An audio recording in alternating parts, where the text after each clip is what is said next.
What do we want? What do we want? My body, my choice. My body, my choice. Black lives are under attack. What do we do? Stand up like that. In a culture of wild political correctness, Echo of Fidelity brings you godly content in a godless world. From thought-provoking interviews to inspirational stories of saints and heroes, this show is always deeply rooted in Catholic tradition. This is Echo of Fidelity.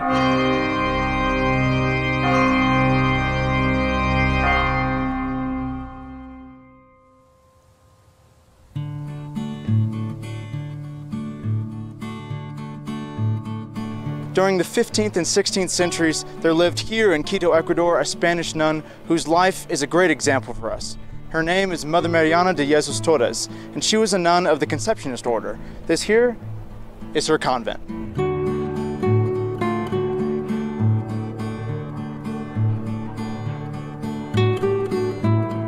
She left a full written account of her life at the command of her superiors, and this account was approved by the 10th Bishop of Quito, the Most Reverend Pedro de Oviedo, who actually knew her.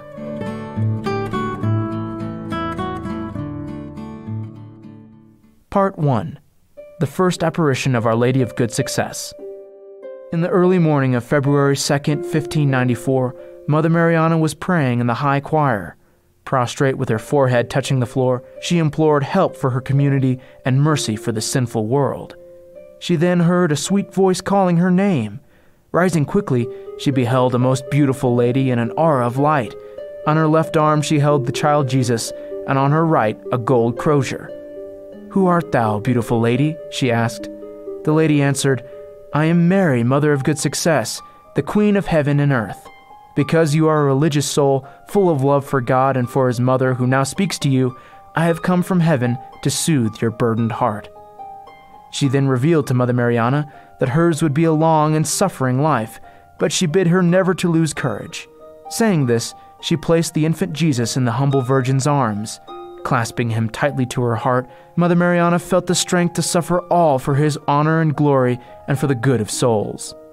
Our Lady was to appear several times to Mother Mariana under the title of the Mother of Good Success. During some of these apparitions, she prophesied many things about the 20th century. Part 2.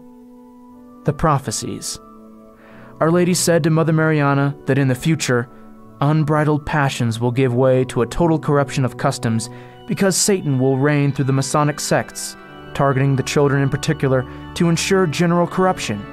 Oh, how it hurts me to tell you that there will be many and enormous public and hidden sacrileges. The sacrament of matrimony, which symbolizes the union of Christ with the Church, will be thoroughly attacked and profaned.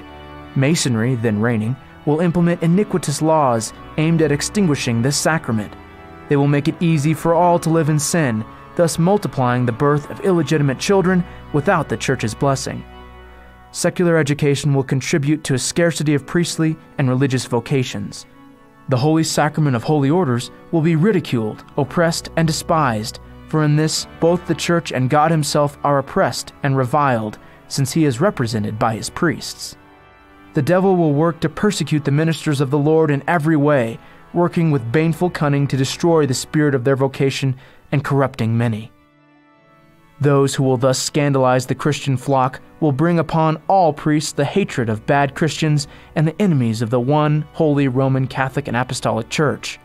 This apparent triumph of Satan will cause enormous suffering to the good pastors of the Church, and to the supreme pastor and vicar of Christ on earth, who, a prisoner in the Vatican, will shed secret and bitter tears in the presence of God our Lord, asking for light, sanctity, and perfection for all the clergy of the world, to whom he is King and Father.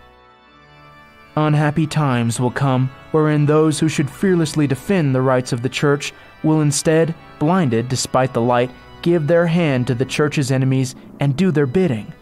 But when evil seems triumphant, and when authority abuses its power, committing all manner of injustices and oppressing the weak, their ruin shall be near. They will fall and crash to the ground. Then will the Church, joyful and triumphant like a young girl, reawaken and be comfortably cradled in the arms of my most dear and elect Son of those times.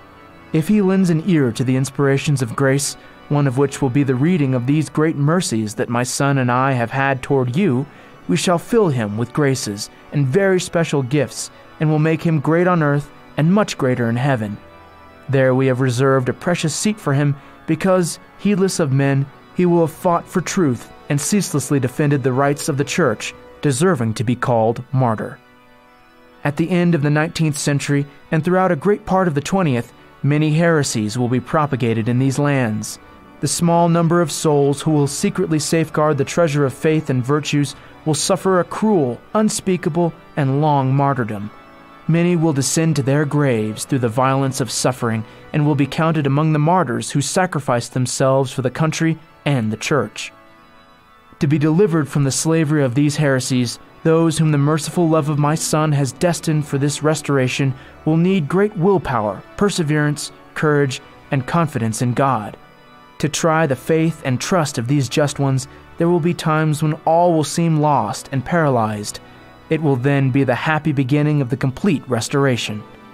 In those times, the atmosphere will be saturated with the spirit of impurity, which, like a filthy sea, will engulf the streets and public places with incredible license.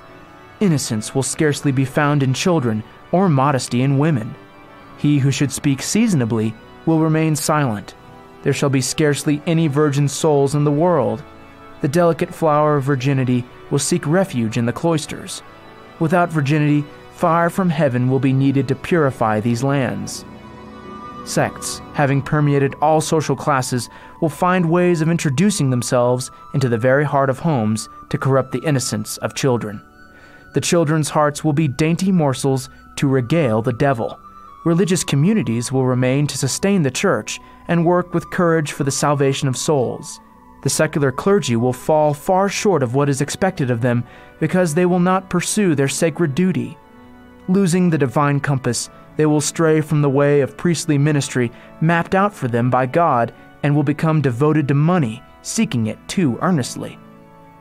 Pray constantly, implore tirelessly, and weep bitter tears in the seclusion of your heart, beseeching the Eucharistic heart of my most holy Son to take pity on his ministers, and to end as soon as possible these unhappy times by sending to his Church the prelate who shall restore the spirit of her priests.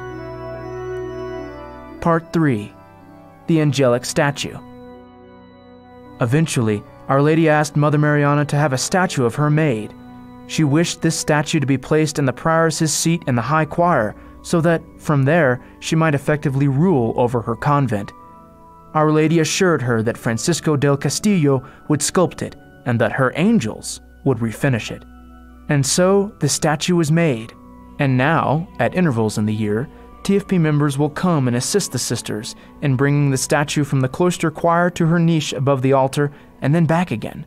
So that's one of the reasons why I'm here, to help the sisters bring the statue down, and I also came to bring prayer intentions gathered by the American TFP to set at the foot of Our Lady. Praying before the statue now, her gaze is so lifelike and so heavenly that I have no difficulty in believing that the statue was finished by angels.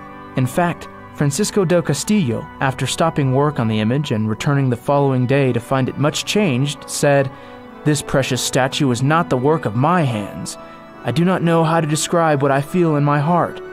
This was made by angelic hands." Thank you so much for joining us on the Echo of Fidelity podcast. If you want to hear more stories like this one, please subscribe to us. I'll be putting a link in the description below. Godspeed.